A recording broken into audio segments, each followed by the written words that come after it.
100వ పాట పాడుకుందాం. దేవునికి స్తోత్రము గానము చేయుటే మంచిది.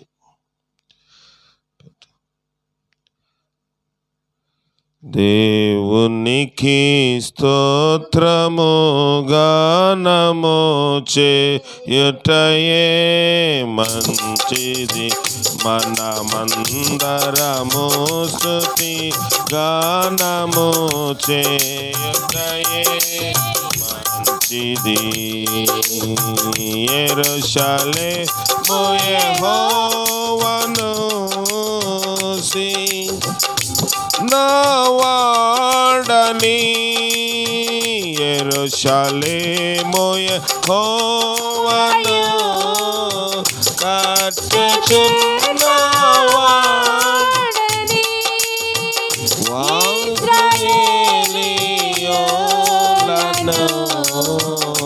పోగు చేయువాడని, ఇశ్రాయేలీయులను పోగు చేయువాడని. దేవునికి స్తోత్రము గానము చేయుటయే మంచిది. మనమందరము స్తుతి గానము చేయుటయే మంచిది. గుండె చెదరిన వారిని బాగు చేయువాడని, గుండె చెదరిన వారిని బాగు చేయువాడని, వారి గాయములన్నీయు కట్టుచున్నవాడని, వారి గాయములన్నీయు కట్టుచున్నవాడని. దేవునికి స్తోత్రము గానము చేయుటయే మంచిది. మనమందరము స్తుతి గానము చేయుటయే మంచిది. ప్రభువు గొప్పవాడను, అధిక శక్తి సంపన్నుడు. ప్రభువు గొప్పవాడను, అధిక శక్తి సంపన్నుడు. జ్ఞానమునకు ఆయనే మితియులేని వాడని, జ్ఞానమునకు ఆయనే మితియులేని వాడని. దేవునికి స్తోత్రము గానము చేయుటయే మంచిది. మనమందరము స్తుతి గానము చేయుటయే మంచిది. దీనులకు అండాయనే, భక్తిహీనులకు కూల్చును. దీనులకు అండాయనే, భక్తిహీనులకు కూల్చును. కృప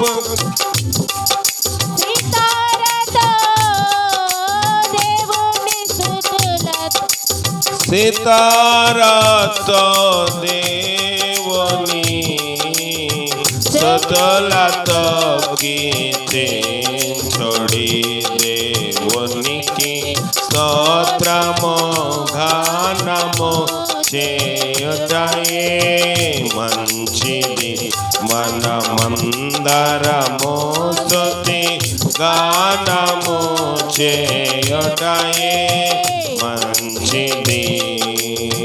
గొర్రముల నరులందలి బలమునానందించడు. నరులందలి బలమునానంద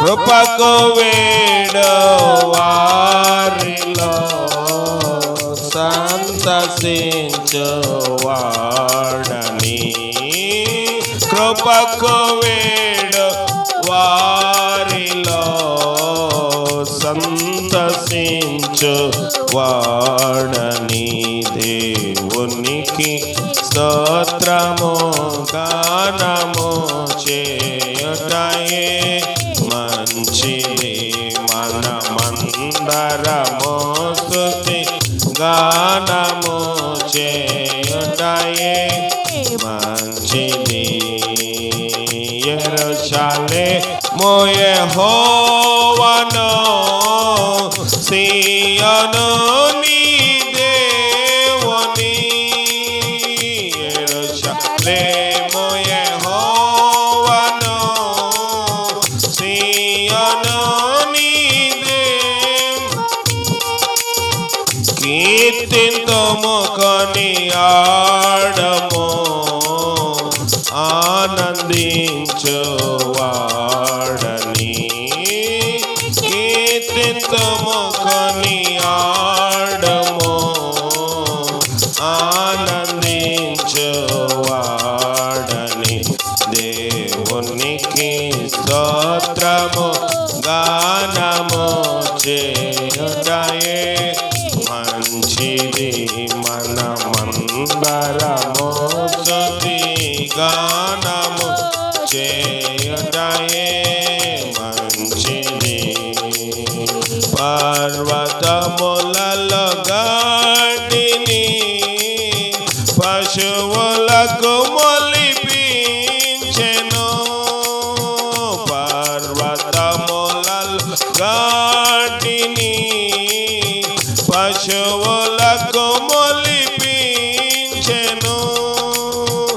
అరచు పిల్ల కాకులకును ఆహారము తానీయను అరచు పిల్ల కాకులకును ఆహారము తానీయను దేవునికి స్తోత్రము గానము చేయుటయే మంచిది మనమందరము స్తుతి గానము చేయుటయే మంచిది. ప్రార్థన చేసుకుందాం. జీవాధిపతి నీ ఘనమైన పాదాలు కొందనాలు తండ్రి. గుండె చెదరిన వారిని బాగు చేసేవాడు నీవు ప్రభా తండ్రి.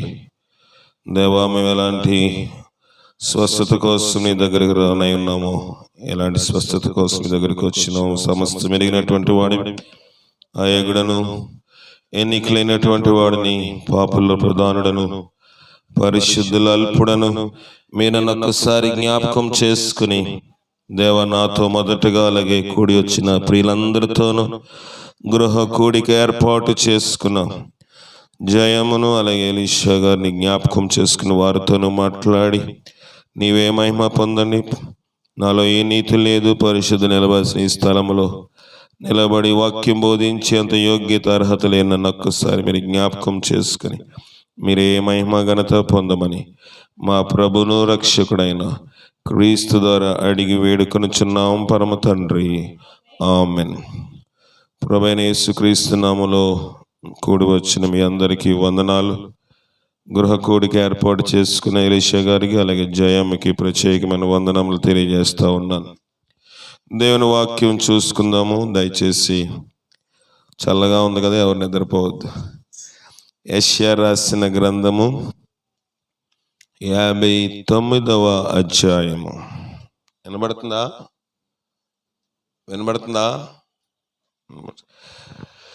యెషయా రాసిన గ్రంథము 59వ అధ్యాయము మొదటి వచనం నుంచి చూద్దాం.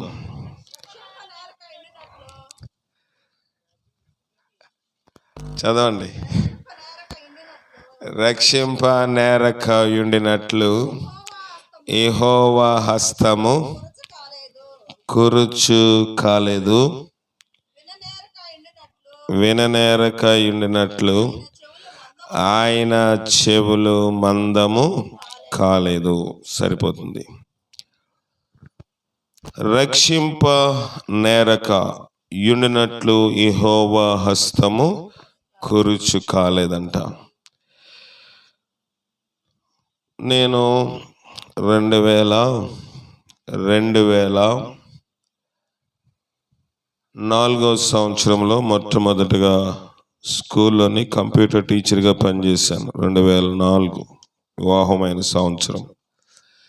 చేసినప్పుడు ఆ స్కూల్ ఓనర్ నన్ను పిలిచి నవ్వుతో ఒక మాట చెప్పాడు. ఏంటంటే, అయ్యా, నీకులాగా నాకు ఒక ఫ్రెండ్ ఉండేవాడు, ఆయన కూడా క్రైస్తవుడే. మా ఫ్రెండ్ అమెరికాలో ఉండేవాడు. అమెరికాలో ఉండే ఫ్రెండ్ కోసము ఈయన ఇక్కడి నుంచి ప్రార్థన చేస్తున్నాడు. ఎంత బుద్ధిహీనం అన్నాడు. అమెరికాలో ఉండే ఫ్రెండ్ కోసమంట ఈయన భారతదేశంలో ఉండి ఆయన కోసము ప్రార్థన చేస్తున్నాడు. చూడండి, మనుష్యులకు దేవుని యొక్క జ్ఞానము అర్థము కాదు, మనుష్యులకు దేవుని యొక్క సంకల్పం అర్థం కాదు. మనం ఎంతసేపు ఏం చేస్తాం? ప్రార్థన, ప్రభా స్వస్థపరచు, లేకపోతే ఆర్థిక సమస్యల నుంచి విడుదల చెయ్యి, లేకపోతే మేము మంచి కార్యక్రమం చేసుకుంటున్నాము, వాతావరణం అనుకూలపరచు, లేకపోతే మంచి వివాహము జరగాలి, మంచి భార్య రావాలి, భర్త రావాలి, మంచి వస్తువులు కావాలి. ఇవన్నీ అడిగితే ప్రభు ఇస్తానన్నాడు. కానీ మనము ప్రార్థించే విధానములోని చాలాసార్లు దేవుని యొక్క మార్గమునకు అనుగుణంగా ప్రార్థన చేయలేకపోతున్నామని లేఖనము పదే పదే మనకు గుర్తు చేస్తూ ఉంటుంది. యెషయా అనే ఆయన ఒక ప్రవక్త. యెషయా అనే ఈ భక్తుడు బైబిల్లోని ఈ పుస్తకమునకు చాలా ప్రాముఖ్యత ఉంది. దీనిని మినీ బైబిల్, చిన్న బైబిల్ అంటారు. దీన్ని యెషయా గ్రంథమును. యెషయా గ్రంథంలో 66 పుస్తకాలు ఉన్నాయి, 66 అధ్యాయములు ఉన్నాయి. బైబిల్ అంతా కలిపితే 66 పుస్తకాలు ఉన్నాయి. కనుక ఇక్కడ మనం గ్రహించినట్లయితే, ఇక్కడ మనం చూసినట్లయితే, యెషయా ఒక సాధారణమైన వ్యక్తి కాదు. యెషయా ఒక లోక సంబంధమైన వ్యక్తి కాదు. యెషయా ఒక భౌతిక సంబంధమైన ఆలోచనతో ఉండిన వ్యక్తి కాదు. యెషయా ఎంత గొప్పవాడు అంటే, యేసు ప్రభు యొక్క రాకన గురించి కొన్ని వందల సంవత్సరాల క్రితమే ప్రవచనాత్మకంగా ఆయన రాశాడు. ఈయన అంటా ఉన్నాడు, రక్షింపక యుండనట్లు యెహోవా హస్తము కురుచు కాలేదు. మనము కొన్నిసార్లు అనుకుంటాము, దేవుడు ఎక్కడో ఉన్నాడు, భూలోకంలో మనకు ఆయన కనబడతాడా? భూలోకంలో మనము ఆయనకి కనబడతామా? లోకములోని మనుష్యుడు దేవునిని అంచనా వేసే విధానంలోని చాలా వ్యత్యాసం ఉంది. ఎలాగ అంచనా వేస్తాడో మనుష్యుడు, మానవుడు అంటే దేవుని యొక్క సంకల్పము తెలీదు. బైబిల్ అంటుంది, ఆకాశము ఆయన సింహాసనము, భూమి ఆయన పాదపీఠము. భూమి ఆయన యొక్క పాదపీఠము. మనము దేవుని యొక్క ఆకృతిని అంచనా వేయలేము, దేవుని యొక్క స్వరూపమును అంచనా వేయలేము. ఒక సూర్యుని యొక్క తేజస్సును మన సహజ నేత్రాలతో, మన నేత్రములతో నేరుగా చూడలేము. ఎవరిని చూడలేమంట? సూర్యుని చూడగలమా? డైరెక్ట్గా చూస్తే కొంతసేపటికి మన కళ్ళు బైర్లు గమ్మి చీకటి అయిపోయి ఏమీ చూడలేము. ఎక్కువసేపు చూస్తే కళ్ళు కూడా చూపును కోల్పోయే అవకాశము ఉంటుంది. యేసు లేకపోతే ప్రభువు దేవుని యొక్క మహిమను కోటి సూర్యుల యొక్క కాంతితో పోల్చి చెప్తా ఉన్నారు భక్తులు. ఒక సూర్యుని యొక్క తేజస్సు మనము చూడలేకపోతే, దేవుని యొక్క తేజస్సును మనము చూడలేము. కానీ బైబిల్లో కొంతమంది భక్తులు దేవుణ్ణి చూడగలిగారు. ఎలా చూడగలిగారు? దేవునిని ఈ సహజ నేత్రాలతో ఏదో కళ్ళద్దాలు ఎట్టుకునో కంటికి అద్దాలు వేసుకుని చూస్తే ఆయన చూడదగ్గ దేవుడు కాదు. దూరమున ఉన్న వస్తువును చూడాలంటే బైనాక్యులర్స్, ఒక భూతార్థం పెట్టుకుని చూస్తాము. చంద్రమండలమును నక్షత్రాలు చూడాలంటే టెలిస్కోప్ వాడి చూస్తారు. దేవుని చూడడానికి మానవుడు తయారు చేసుకున్న ఏ పరికరము పనిచేయదు. మరి దేవుణ్ణి చూడాలని ప్రతి మానవుడు ఆరాట పడుతున్నాడు. ప్రతి మానవుడు దేవుని చూడాలని ఆలోచనతో ఉన్నాడు. దేవుని చూడడానికి ఎన్నో మార్గాలు మానవుడు రూపించుకుంటా ఉన్నాడు. ఆ మార్గములే మతములుగా ఈ లోకములో రకరకాలైన మనుషులు దేవుడు వారికి అర్థమైన రీతిలో వారు మార్గమును ఎన్నుకోవడం ప్రారంభించారు. దేవుని ఎన్నుకోవడంలోని మార్గము మతమైపోయింది. దేవుని ఎన్నుకునే క్రమములోని ఇటీవల నేను ఒక గ్రామమునకు వెళ్ళి అక్కడ ఒక రోగిని పరామర్శించవలసి ప్రార్థన చేయవలసి ఉంటే, ఆమె మన ప్రార్థన మందిరానికి 70 కిలోమీటర్ల దూరము ఆమె నివసిస్తున్న ప్రాంతము. ఆమె శనివారం అక్కడి నుంచి బయలుదేరి మన సావాస కేంద్రమునకు శనివారం బయలుదేరి వస్తూ ఉంది. ఆమె తల్లికి గాయమైందని పరామర్శించడానికి వెళ్తే ఆ సహోదరి నన్ను అడుగుతా ఉంది, అనయ్య, ఇక్కడ అనేక మంది నన్ను ప్రశ్న వేస్తూ ఉన్నారు. ఏమని ప్రశ్న వేస్తున్నారంటే, మీ ఇంటి పక్కనే చర్చ్ ఉంది కదా. ఎక్కడుందండి చర్చ్? ఇంటి ప్రక్కనే ఉంది కదా, 70 కిలోమీటర్ల దూరానికి వెళ్ళాలా? మీ ప్రభువు అలాగే చెప్తున్నాడా? ఇక్కడున్న చర్చి కాదన్నాడా? ఇక్కడ చేస్తుంది కూడా ఆరాధనే కదా, ఇక్కడ బోధిస్తుంది కూడా వాక్యమే కదా, ఇక్కడ చెప్తుంది కూడా దేవుని మాటలే కదా అన్నాడు అని వాళ్ళు అడుగుతున్నప్పుడు, ఆమె నాకు ఆ విషయాలన్నీ చెప్తున్నప్పుడు అడిగిన వాళ్ళందరూ చుట్టే ఉన్నారు.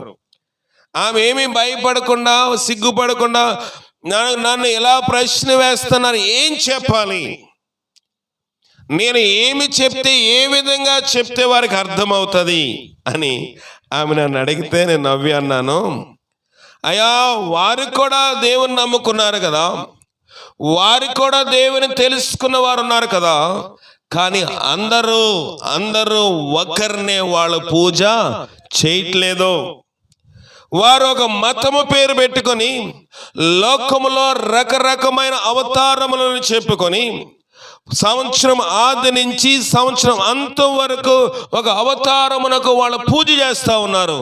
వారి దేవుడు కూడా అదే చెప్పాడా అంటే వాళ్ళందరూ నిశ్శబ్దంగా వింటా ఉన్నారు.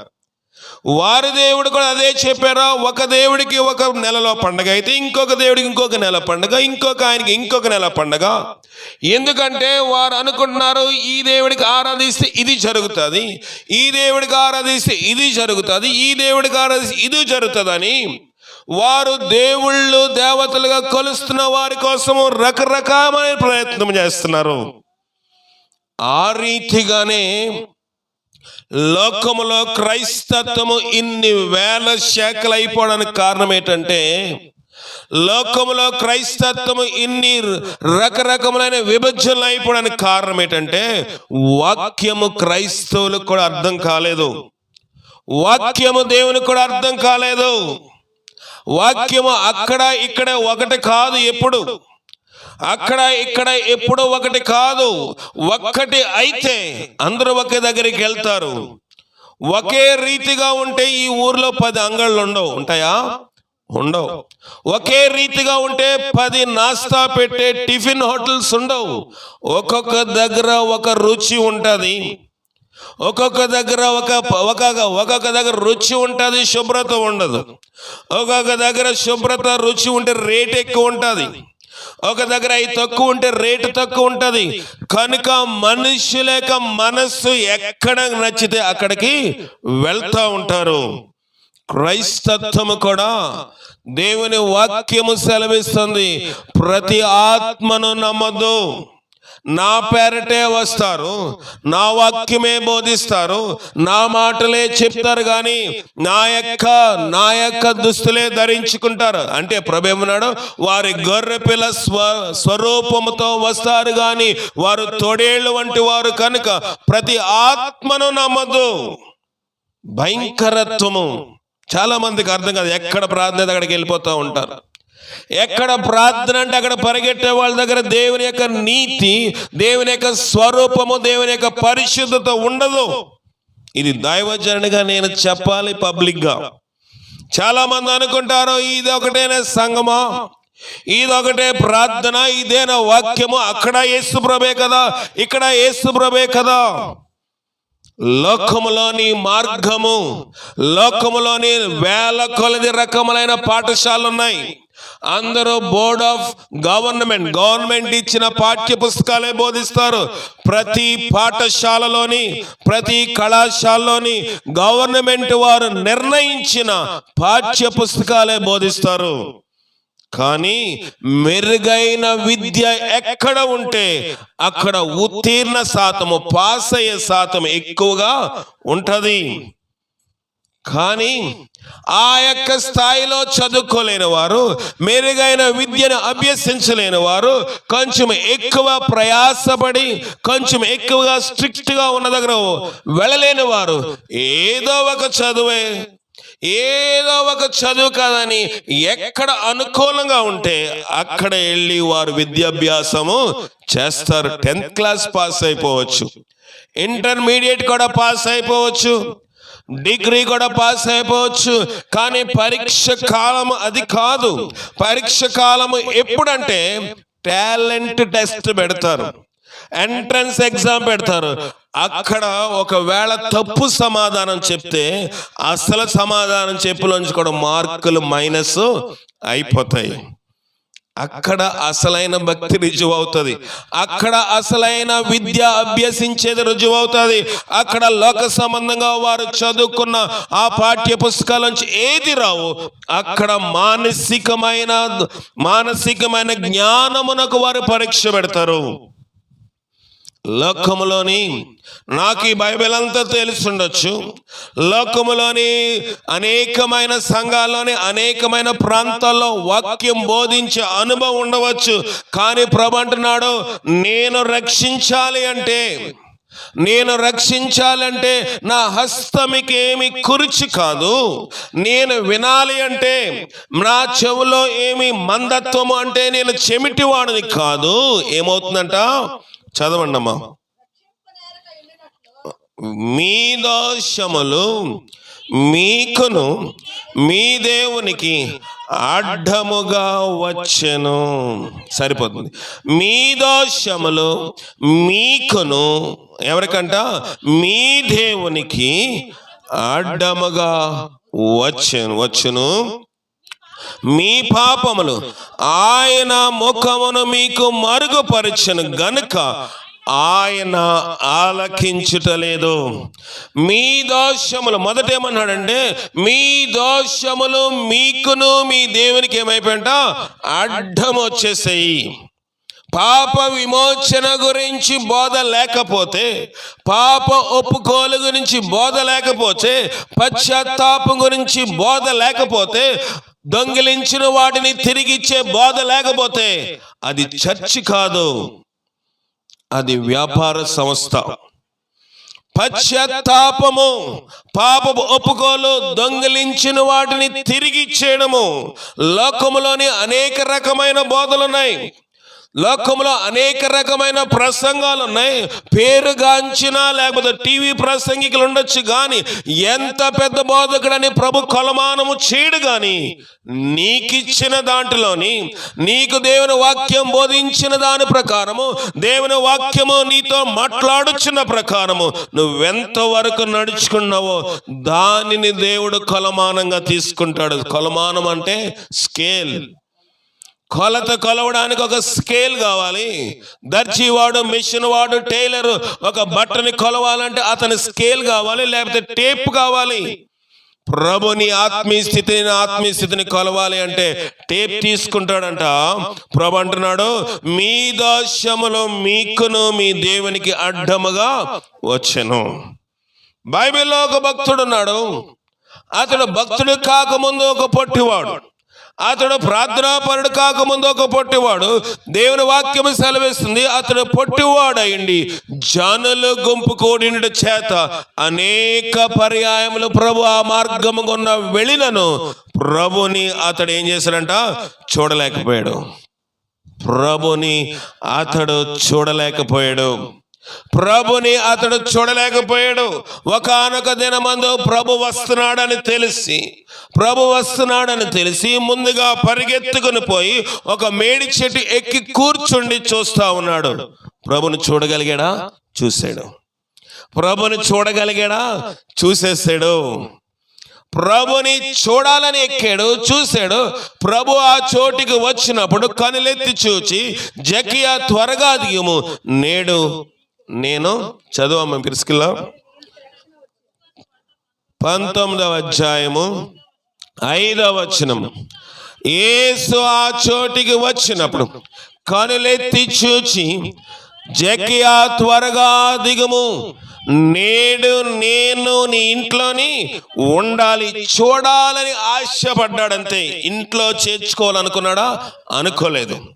ఇంట్లో చేర్చుకోవాలంటే ముందే అన్ని ఏర్పాట్లు చేశాడు. దేవుణ్ణి చూడాలనుకున్నాడు. తన యొక్క శరీర ఆకృతిని బట్టి, తన సైజును బట్టి పొట్టువాడైనందున, ఇంకా జనులు గుంపు కూడినట్టు వల్ల చూడలేకపోయాడు. ఈ రెండు మనం తీసుకుంటే, జనులు గుంపు కూడి ఉన్నారంట. రెండవది, అతడు పొట్టివాడు.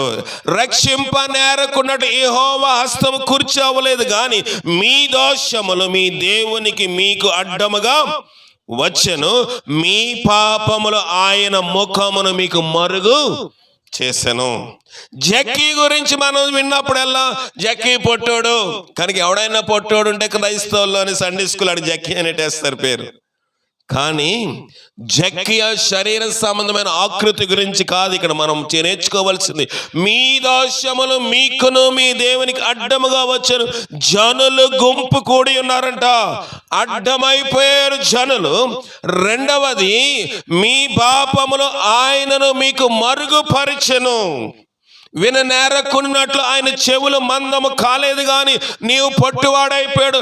రక్షింప నేరకుడినట్లు ఆయన హస్తము కురుచి కాలేదు, కానీ ఆయన హస్తము ఎంత దగ్గరికైనా రాగలదు. కానీ నీ పాపములు నా పాపములు ఏమైపోయాంట, మరుగు చేసేసాయి. జక్కీయ త్వరగా దిగాడు. ఎక్కడికి వెళ్ళిపోయాడు? త్వరగా దిగి ప్రభుని సంతోషముగా చేర్చుకున్నాడు. చేర్చుకున్న తర్వాత, ప్రభువా నువ్వు మా ఇంటికి వచ్చావు, కొంచెం కాళ్ళు కడుక్కున్నా, లేకపోతే దయ్యాలు వస్తాయి కదా. ప్రభు ఎంతో దూర ప్రాంతము ప్రయాణమై జన సమూహాలతో వెళ్తూ ఉంటే కాళ్ళు కడుక్కోవడం తప్ప నేను చెప్పట్లేదు. ఇటీవల ఒక పెళ్లి సంబంధం కుదర్చడానికి పెద్దగా వెళ్ళాను. వెళ్ళిన తర్వాత ఆ ఇంటి వాళ్ళు అన్నారు, మీరు కాళ్ళు కడుక్కొని అన్నారు. నాతో వచ్చిన వాళ్ళు అంటున్నారు, కాళ్ళు కడుక్కోకూడదండి. ఏమైందిరా? వాళ్ళేం కాళ్ళు కడుక్కోమంటున్నారు, వీళ్ళేం కాళ్ళు కడుక్కోదు. నాకైతే ఎక్కడ కాళ్ళు కడుక్కునే అలవాటు ఉండదు. ఎందుకంటే నేను కార్లో వెళ్తాను, సాక్సులు ఉంటాయి కనుక మళ్ళీ అన్ని తీసి మళ్ళీ వేసుకోవాలంటే ఇదంతా ఇబ్బంది, ఎక్కడో మర్చిపోతానని నేను కడుక్కోను కాళ్ళు. వీళ్ళంటున్నారు, నాతో వచ్చిన వాళ్ళు కడుక్కోదు అంటున్నారు. ఆ ఇంటి సంబంధం చూడడానికి వెళ్ళాడు అంటారు, కడుక్కొని అంటారు. ఎందుకు ఇలాగ అంటున్నారంటే, సంబంధం సెట్ అయ్యే వరకు కాళ్ళు కడుక్కోకూడదండి, కడుక్కుంటే సెట్ అయిపోయినట్టే. చూడండి, లోకములో ఉండే సాంప్రదాయాలు, లోకములో కాళ్ళు కడుక్కుంటే మనము వాళ్ళతోటి ఒప్పందం పడినట్లే గనుక కాళ్ళు కడుక్కోకూడదు. ఏంటయ్యా ఈ పిచ్చి ఆలోచనలు, ఈ పిచ్చి సాంప్రదాయాలండి. మనకు నచ్చితే చూస్తాము. కాళ్ళు కడుక్కున్నంత రానే, కాళ్ళు కడుక్కున్నంత రానే, ఒక చేయి కడిగినంత రానే, మనం ఇక్కడ ఏమి ఇచ్చి పుచ్చుకోవట్లేదు అన్నప్పుడు వాళ్ళన్నిటిని ప్రక్కన పెట్టి నేను చేయమన్నా చేస్తూ ఉన్నారు. ఇక్కడ ప్రభు ఎంతో దూర ప్రయాణం వస్తే ప్రభుకి కాళ్ళు కడుక్కోవడానికి ఏమి నీళ్ళు ఇవ్వలేదు. ఎవరు? జక్కయ్య. ప్రభుని ఇంట్లోని సంతోషంగా చేర్చుకున్నాడు. ప్రభు కూర్చున్నాడు. జక్కయ్య నిలబడి, ఇదిగో ప్రభువా, నా ఆస్తిలో సగం పేదలకి ఇచ్చేస్తున్నాను. నేను ఎవని అధ్యయనం అన్యాయంగా ఏమైనా తీసుకుంటే అతనికి 4 అంతలు తిరిగి ఇచ్చేస్తాను. అన్యాయంగా తీసుకున్న దాన్ని తిరిగి ఇచ్చివేయడము రక్షణ. ఆస్తిలో సగం పేదలకు ఇచ్చేసే రక్షణ అని మీరు అనుకుంటారేమో. ఏమన్నాడు దేవుడు? నిన్ను వలే నీ పొరుగువాని ప్రేమించాడు, అతనికి సమృద్ధిగా ఉంది, ఇచ్చాడు. దానిని దేవుడు నియమంగా ఏమి చెప్పలేదు. కానీ రెండవ మాట ఉంది కదా, రెండవ మాట ఏంటంటే, నేను ఎవరి దగ్గరైనా ఏమైనా అన్యాయముగా తీసుకుంటే, ఎన్నిసార్లు పశ్చాత్తాపడుతున్నాడు? 4 సార్లు పశ్చాత్తాపడుతున్నాడు. మన పశ్చాత్తాపం ఒకసారి కూడా ఉండదు. అయ్యో ఫలానా వ్యక్తి దగ్గర నేను తీసుకున్నాను, అతను లేనప్పుడు నేను చేశాను. కనీసం వచ్చిన తర్వాత కూడా ఒకవేళ చూసి అడిగితే అప్పుడు చెప్పొచ్చులే. ఆవిడకి కూడా తెలీదు, ఆయనకి కూడా తెలీదు, మనం ఎందుకు అనవసరంగా వెళ్ళి చెప్పడం అనుకుంటాం. అన్యాయముగా తీసుకున్న దానిని జక్కయ్య అన్నాడు, నేను 4 అంతలు తిరిగి ఇచ్చేస్తాను. అయ్యో నేను పశ్చాత్తాపడాలి, నేను అన్యాయంగా తీసుకున్నాను, తెలియకుండా తీసుకున్నాను, దొంగతనంగా తీసుకున్నాను, తిరిగి ఇచ్చేస్తానన్నాడు. తిరిగి ఇచ్చేస్తానన్నాడు. ప్రభు అన్నాడు, ఇవన్నీ కాదు బాబు, ఇవన్నీ పక్కన పెట్టే, నువ్వు రా. ఎక్కడ ప్రభా? నేను ఒక నీళ్ళన్న చోటుకి తీసుకెళ్తాను. అక్కడ నేను తండ్రి యొక్క కుమారుని యొక్క పరిశుద్ధాత్మనామమున బాప్తిసం ఇస్తాను, అప్పుడు నువ్వు రక్షించబడతావు అన్నాడా? ఏమన్నాడు? చదవండి అమ్మా. అందుకే యేసు, ఇతడును అబ్రహాము కుమారుడే, ఎందుకనగా నేడు ఈ ఇంటికి ఏమొచ్చిందంట? రక్షణ వచ్చింది. రక్షణ. ఇక్కడ యెషయా అన్నాడు, రక్షింప నేరకున్నట్లు యెహోవా హస్తము కురుచు కాలేదు. ఆయన చెవులు మన ప్రార్థన చేసినప్పుడు ఆయన చెవులు మందము కాలేదు. మీ దోషములు అడ్డుగా వచ్చాయి. ఇంతకాలం జక్కయ్య అనుకున్నాడు, నేను పొట్టివాడిని కనుక జనులు గుంపు కూడినాడు కనుక చూడలేకపోతున్నాను, కనుక ఒక మేడు చెట్టు ఎక్కుతాను అనుకున్నాడు. దేవుని ఎడల నీకు నాకు ఆసక్తి ఉంటే మేడు చెట్టు ఎక్కవలసిన అవసరం లేదు. జక్కయ్య గురించి యేసుప్రభుకి ఏమని తెలుసా? తెలీదు. లేకపోతే యేసుప్రభు జక్కయ్య ఎప్పుడైనా ఎక్కడైనా రహస్యంగా గాని బహిరంగంగా గాని కలుసుకున్నారా? కలుసుకోలేదు. కానీ దేవుని వాంఛ ఉంది. యేసు ఎవరో అని చూడాలనుకున్నాడు. యేసు ఎవరో అని చూడాలనుకున్నాడు జక్కయ్య. అంటే యేసు ఎవరో జక్కయ్యకి తెలీదు. కానీ ఆ చోటికి వచ్చినప్పుడు కనులెత్తి చూచి, జక్కయ్య దిగుము, నేడు నేను ఇంట ఉండవలసినది. ఆయన సంతోషంగా చేర్చుకున్నాడు. ప్రభు ఎప్పుడైతే ఆ గృహంలోనికి వచ్చినాడో, ప్రభు వస్తే రక్షణ కాదు, కానీ అతను పాపం ఒప్పుకున్న తర్వాత, అతను పశ్చాత్తాపడిన తర్వాత ప్రభు అంటున్నాడు, నేడు ఈ ఇంటికి రక్షణ వచ్చి ఉన్నది. బాప్తిస్మము తప్ప నేను చెప్పను. బాప్తిస్మము రక్షణకు సూచనగా ఉంది. బాప్తిస్మం అనగా క్రైస్తవుడని నీవు నేను బహిరంగంగా ఒక ప్రకటన చేస్తాము. కానీ పాపం ఒప్పుకోకపోతే పరలోకం వెళ్తామా? పశ్చాత్తాపడకపోతే పరలోకం వెళ్తామా? యెషయా అదే చెప్తున్నాడు. యెషయా ఏం చెప్పాడో, దేవుడు మళ్ళీ ఆయన భూలోకంలోకి వచ్చిన తర్వాత, జక్కయ్య ఇంట్లోనికి వచ్చిన తర్వాత ఆయన కూడా అదే చెప్పాడు. నేడు ఇంటికి నేను వచ్చాను కనుక రక్షణ అనలేదు. నేడు ఇంటిలోని పశ్చాత్తాప కార్యక్రమము, మారు మనసు, పాపపు ఒప్పుకోలు ప్రారంభమైంది కనుక రక్షణ. నేడు ఇంటికి రక్షణ వచ్చినది. తర్వాత ఆయన ఒక సర్టిఫికెట్ ఇస్తున్నాడు, ఇతడును అబ్రహాము కుమారుడే, ఇతడును అబ్రహాము కుమారుడే. ఎన్నిసార్లు దేవుని యొక్క రక్షణ మనకి లేకపోతే మనం అనుకోవచ్చు, జయముకి ఇబ్బంది ఉంది కదా, మనందరూ ప్రార్థన చేస్తున్నాం, రకరకాలుగా ప్రార్థన చేస్తున్నాం. కొంతమంది స్వస్థపరచబడాలని ప్రార్థన చేస్తున్నారు, కొంతమంది బాగుపడి సాక్షిగా ఉండాలని ప్రార్థన చేస్తున్నారు, కొంతమంది దేవుని రాజ్యంలో చేర్చుకోవాలని ప్రార్థన చేస్తున్నారు. గుడ్డివాడు ఉన్నాడు, నీ చిత్తమైతే నన్ను స్వస్థపరచు, శుద్ధినిగా చేయము. నీ చిత్తమైతే, అనేక మంది బైబిల్లో నీ చిత్తమైతే నన్ను శుద్ధినిగా చేయి, నీకు ఇష్టమైతే. ఇప్పుడు జయము గురించి మన అందరం ఏం ప్రార్థన చేస్తామంటే, ప్రభువా ఆమె పడక మీద ఉంటే, ఆమె మరణ ఛాయ మీద ఉంటే, అలాగే ఉంటే. మొదటి ఇబ్బంది ఎవరికి? ఏలియా గారికి, ఎలీషా గారికి. ఆయన పరిచయాలు చేయలేకపోతున్నాడు, మగవాడు గనుక, వంట చేయడం కష్టము, బాత్రూమ్ తీసుకెళ్ళడం కష్టం గనుక ఆయన దుఃఖ దినములు సమాప్తం అవ్వాలంటే ఇప్పుడు పరలోకం వెళ్ళిపోవాలి. అంతేనా? ఆయన కూడా అదే అనుకుంటున్నాడేమో, నవ్వుతున్నాడు కదా. మన యొక్క ఆలోచన విధానము ఇలాగే ఉంటుంది. ఆమె చనిపోతే, ఆ మరణం అయిపోతే ఈయన బాగా ఉండొచ్చు అని అనుకుంటున్నాం. కానీ బైబిల్లో ఒక భక్తుడు ఉన్నాడు, ఆయన పేరు ఏం పేరంట చూద్దాము. లూకా రాసిన సువార్త,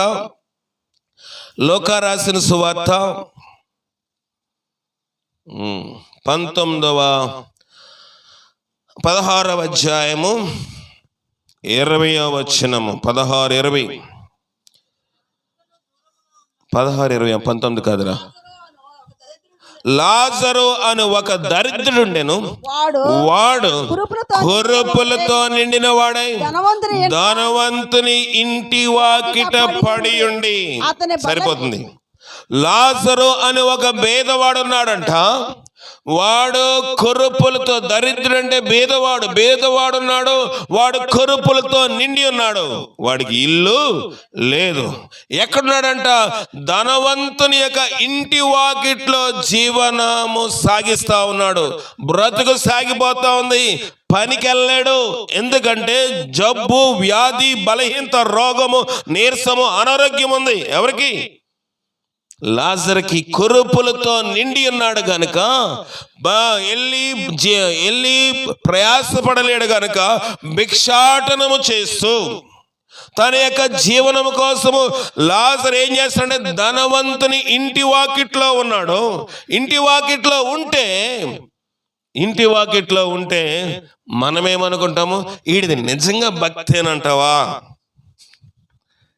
వీడిది భక్తి అని వీడు అనుకుంటున్నాడు.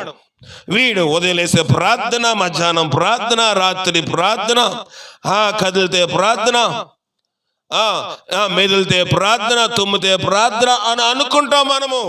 వాడు జీవితాంతము వరకు, చనిపోయే దినం వరకు ఎండకెండి, వానకు తడిసి, మంచుకి, చలికి వణికి ధనవంతుని ఇంటి వాకిట్లో పడి ఉన్నాడు. ఎందుకంటే ధనవంతుడు మిగిలిపోయిన ఫుడ్ ఇస్తాడనా? కాదు.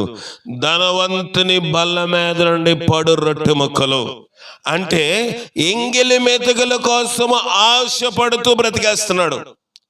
ఎంగిలి మెతుకులిచ్చే ప్రభువా, నేను ఇంత భక్తి చేస్తున్నాను, ఇంత ప్రార్థన చేస్తున్నాను, ఇంత విజ్ఞాపన చేస్తున్నాను, నా జీవితము తెల్లారులేస్తే వాడు మిగిల్చిన ఎంగిలి మెతుకులు కొండలోనో, దబరాలోనో, దాకలోనో, డేక్షలో మిగిలింది కాదు. అన్నము మనం తిన్నప్పుడు సరిగా కలుపుకోలేకపోతే, గాబరాగా కలుపుతూ ఉంటే కొన్ని మెతుకులు కింద పడతాయి. అలాగే ఆ దేశంలోని మనకిలాగా అన్నము, ఆహారము, భోజనము చేరు గనక వారి రొట్టె ముక్కలే తింటారు గనక తినే క్రమంలో కొన్ని రొట్టె ముక్కలు ప్రక్కన పడితే పని వాళ్ళు వాటిని శుభ్రము చేసి పెంట మీద పడేస్తూ ఉంటే వాటిని ఏరుకొని తింటున్నాడు లాజరు. భక్తి లేదా? శ్రమ పడుతున్నాడు, భక్తి లేదా? నీరసపడుతున్నాడు, భక్తి లేదా? వ్యాధితోటి బహుదినముల నుంచి ఇబ్బంది పడుతున్నాడు, భక్తి లేదా?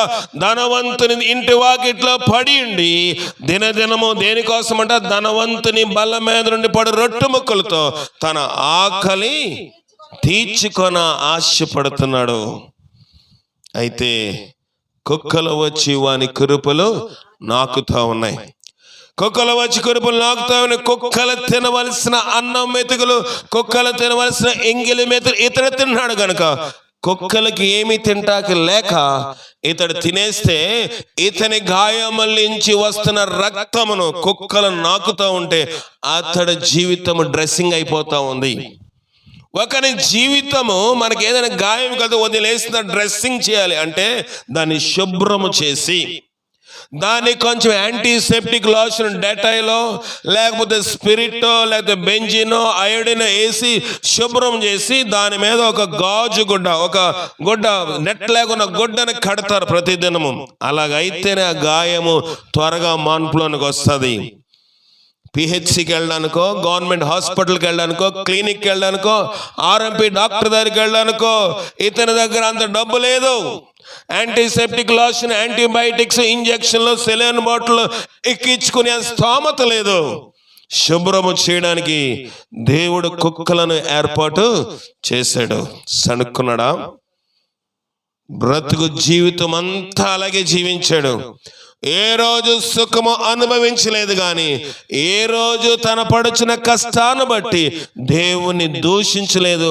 అతని భక్తి విధానంలోంచి బయటికి వెళ్ళిపోలేదు.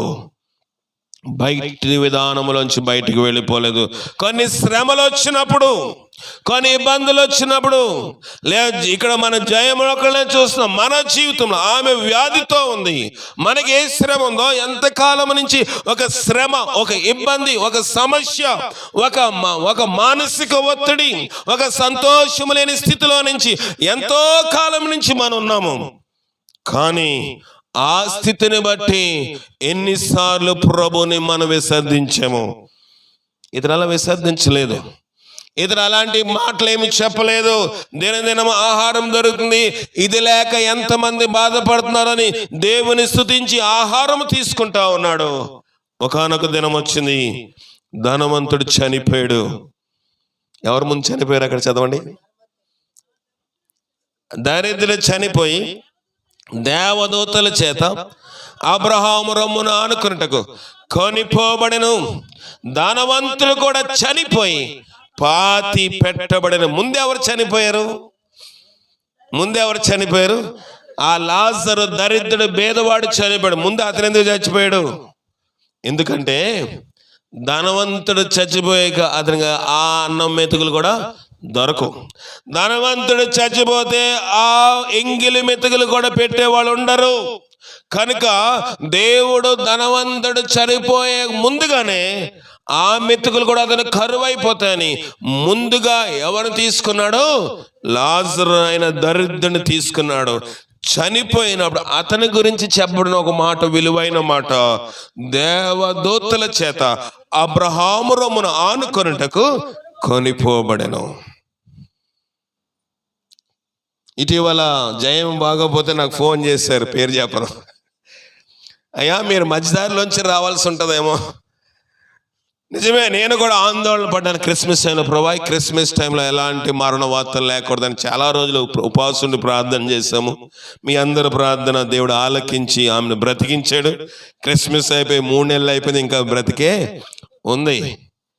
చూడండి, మనం ఏమనుకుంటున్నామంటే మన యొక్క ఆలోచన విధానంలో తేడా వచ్చేస్తా ఉంది.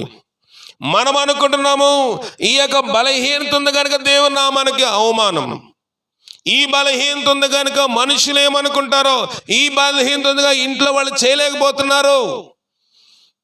మనము ఎంతవరకు అనుభవిస్తే, ఎంతవరకు ప్రయాసం నిలబడితే దేవుని జీవ గ్రంథంలో మన పేరు లిఖించబడుతుంది ఆయనకి తెలుసు.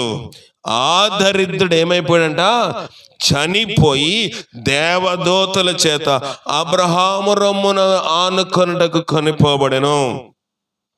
నేను వచ్చినా రాకపోయినా, నేను ఎలాగోలను వస్తాను అనుకోండి, బ్రతుకుంటే నేను వచ్చినా రాకపోయినా ఆమె చనిపోయింది అనుకోండి, పరలోకం వెళ్ళడం ఆగిపోతుందా? దేవునికి ఆమెకి అడ్డుబండ లేనంత కాలము పాస్టర్ రానివ్వండి, సంఘం రానివ్వండి, రానివ్వకపోనివ్వండి, పాటలు పాడండి, పాటలు పాడకపోనివ్వండి, మంచి ఆధారం కూడా పెట్టి 100 మందికో 1000 మందికో మాంసం ఎక్కేసి భోజనం పెట్టండి, పెట్టకపోండి, దేవుని పరలోకం ఎవరు ఆపగలరా? ఆపలేరు. అతను చనిపోయినప్పుడు ఎన్ని మేకలు కోసుంటారు? తింటాకే తికాణం లేదు కదా. తింటాకే తిండి లేని వాడు చనిపోతే ఏ సంఘస్థలో చేరాలి అక్కడ రాయబడలేదు. అతను పాతి పెట్టి ఉండకపోవచ్చు. ఎందుకంటే ఎవరో అతని మరణము గురించి దాని గురించి ఆలోచన చేసిన వాళ్ళు లేరు. కనుక అతడు చనిపోయిన తర్వాత సంఘం వచ్చిందో లేదో తెలియదు, అతను పాతి పెట్టి ఉన్నాడో లేదో తెలియదు.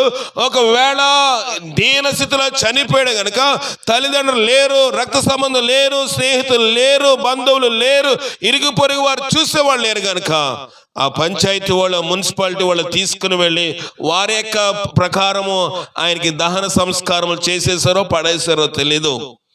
కానీ బైబిల్ అంటుంది అతని కోసము లోకములో ఎవరు రాలేదు, కానీ దేవదూతలు వచ్చి అబ్రహాము రొమ్మును ఆనుకొంటకు తీసుకెళ్ళిపోయారు. నా ధనవంతుడు కూడా చనిపోయాడు. చనిపోయిన తర్వాత మంచిగా సమాధి కార్యక్రమం చేశారు. అయ్యగారు వచ్చారు, పెద్ద అయ్యగారు వచ్చారు, చిన్న అయ్యగారు వచ్చారు, డ్రమ్ములు ఎట్టేవాళ్ళు వచ్చారు, మైక్ ఎట్టేవాళ్ళు వచ్చారు, రికార్డింగ్ చేసేవాళ్ళు వచ్చారు, అందరూ వచ్చారు. బహు ఘనకరముగా ధనవంతుడు కనుక సమాధి కార్యక్రమం బాగా జరిగింది. మంచి చెక్కిన పాలరాతో సమాధి కట్టించుకున్నాడు. కానీ ప్రభు అంటున్నాడు, ధనవంతుడితో అక్కడ మాట్లాడుతున్న ప్రభు, ధనవంతుడు నరకానికి వెళ్ళిపోయాడు. అగ్నిలో మండుచున్నప్పుడు తండ్రివైన అబ్రహామా, ధనవంతుడు ఉన్నాడు భూలోకంలో, ఇంకొక ధనవంతుడు. ఇప్పుడు దాకా మనం వింటున్నాం కదా, జక్కీ అనే ధనవంతుడు ఉన్నాడు, సుంకపు గుత్తదారుడు. అతడు అబ్రహాము కుమారుడు అయ్యాడు.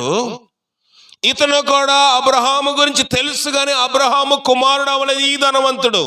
లాజరు దగ్గర ఆహారం పెట్టినవాడు, ఎంగిలి మెతుకులు తిన్న ఆ ధనవంతుడు అబ్రహాము గురించి తెలుసు, కానీ అబ్రహాము కుమారుడు అవ్వలేదు.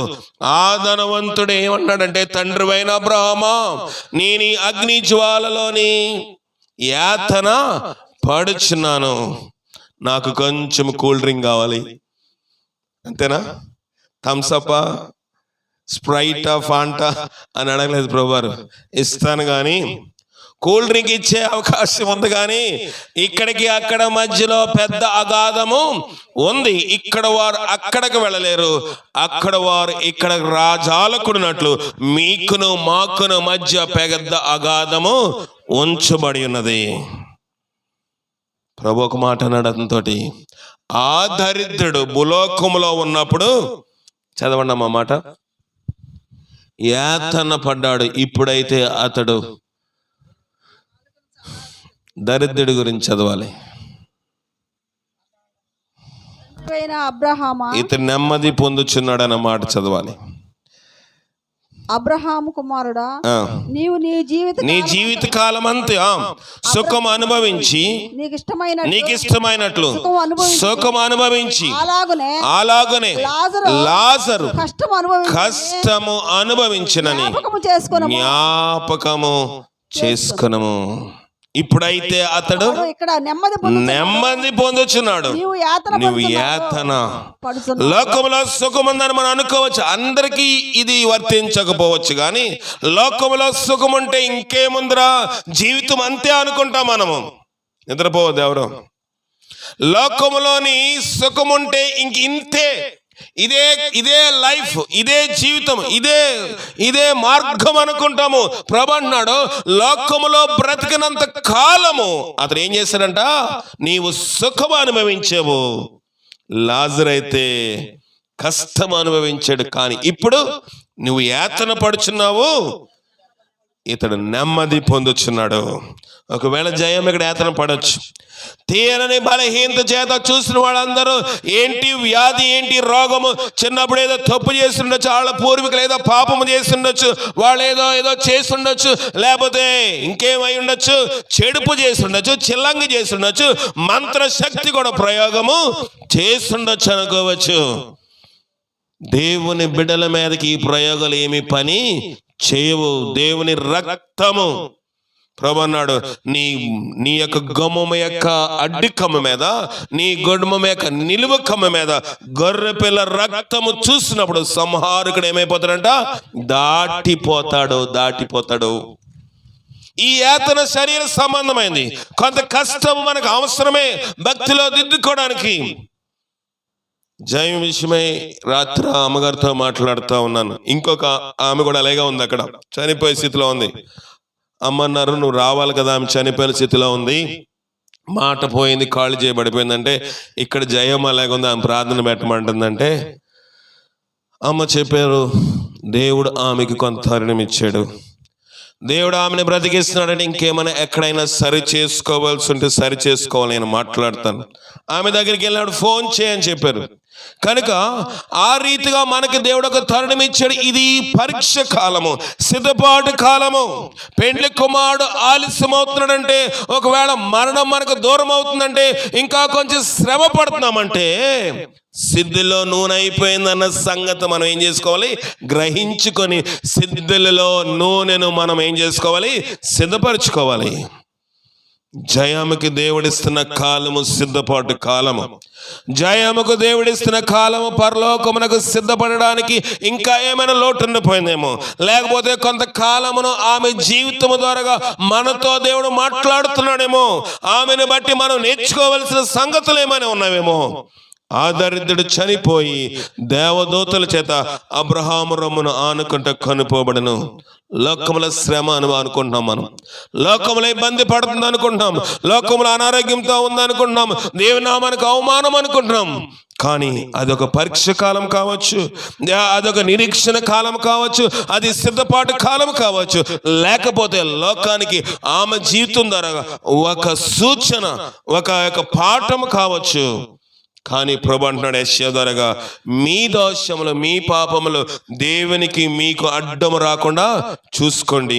మీకు దేవుడిచ్చిన కాలములోనే ఆమె కాదు, నీవు కాదు, నేను కాదు, మనందరము కూడా పరీక్షించుకుని మన దోషములు ఎక్కడైనా అడ్డంగా ఉన్నాయో లేదో మనము చూసుకుని వాటి విషయమే మన జ్ఞప్తి కలిగి, జక్కి ఎలాగో పశ్చాత్తాపడి అబ్రహాము కుమారుడు అయ్యాడు, మనమును అబ్రహాము కుమారులుగా అవునట్లుగా పరిశుద్ధాత్మ శక్తి మనకు సహాయం చేసి కాపాడుగా ప్రార్థన చేసుకుందాం.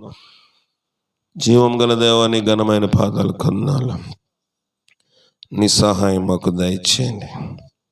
ఈ రాత్రికాల సమయంలో నీవు ఇచ్చిన వాక్యముకే నీకు వందనాలు దేవా. జయమ్మ, అలాగే ప్రభా తండ్రి ఎలీషా గారి గృహం దగ్గర ఈ కూటమి ద్వారా నువ్వు ఇచ్చిన మాటలుగా నీకు వందనాములు.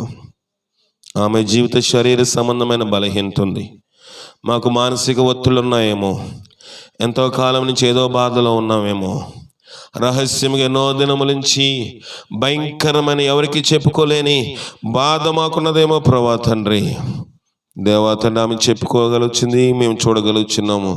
మా జీవితంలో ఎలాగున్నాయో నీకు మాకు తెలుసు. కనుక మేము పశ్చాత్తాపడే భాగ్యం మాకు దయచేయండి. రాత్రికాల సమయం ఇచ్చిన వాక్యం 30 దంతలుగాను 60 దంతలుగా 100 దంతలుగా ఫలించే భాగ్యం దయచేసి విత్తవన వాక్యం దృష్టి ఎత్తిపోకుండా మీరే కాచి కాపాడమని మా ప్రభువును రక్షకుడైన క్రీస్తు ద్వారా అడిగి వేడుకొని పొందుకొనిచున్నాం పరమ తండ్రి, ఆమేన్. మన పరమ తండ్రి అయిన దేవుని యొక్క ప్రేమ, కుమారుడైన యేసుక్రీస్తు వారి యొక్క కృప, పరిశుద్ధాత్మిక నీ సహవాసము, జయము గృహములోని, జయము ఇంటిలోని, జయము జీవితంలోని, ఎలీషా గృహంలో నువ్వేమేలు దాచించి ఉన్నావో, ఆమె జీవితం పట్ల ఇది ఏమో చిత్తమైందో తెలియదు, ఏది ఆ గృహంలో జరగాలో అది మీ చిత్తానుసారంగా జరిగించి వారిని పరలోక రాజ్య సంబంధాలుగా చేసినట్లుగా ఆయన శక్తి మెండుగా వారికి అనుగ్రహించి బలపరిచి కాపాడునుగాక. ఆమేన్. వందనాలు.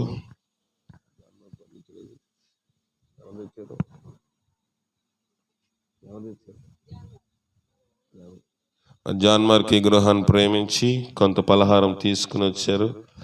జాన్ మార్క్ కోసం పలహారం కోసం ప్రార్థన చేద్దాం. జయము గల దేవా, జాన్ మార్క్ జ్ఞాపకం చేసుకుని మరి బిడ్డలు కొంచెం కష్టంలో ఉన్నారని దేవా, ప్రేమించితే దేవుని యొక్క దీవెన పొందొచ్చు, దేవుని యొక్క ఆశీర్వాదం ఉంటుందని, క్రియ కలిగి జీవించుటకు దేవబిడ్డ చేసిన దాన్ని బట్టి నీకు వందనాలు.